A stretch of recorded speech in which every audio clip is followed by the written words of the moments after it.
ওই লক্ষহীরা একজন পতিতা। হরিনাম কি করে দেখুন, একটা পতিতাকে পবিত্র করে দিল।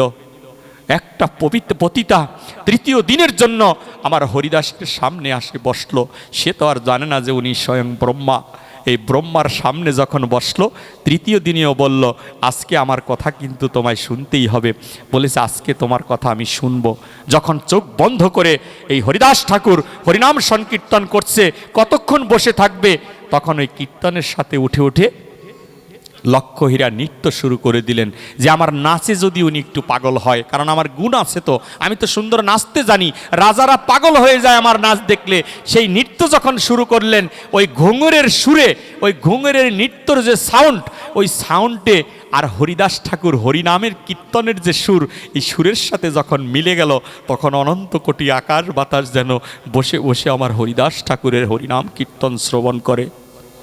যখন কীর্তন শ্রবণ করে, এমনি করে প্রাতকালে ওই লক্ষহীরার হৃদয়ে থাকা ষড়রিপু নামক 6টা অসুর ছিল, কাম, ক্রোধ, লোভ, মোহ, মদ, মাৎসর্য। এই ষড়রিপু নামক অসুর যেন এই লক্ষহীরার এই হরিনামের কীর্তনের মাধ্যমে বধ হয়ে গেল। যখনই বধ হয়ে গেল, তখনই হরিদাসের চরণে পড়ে গেলেন সকালবেলা।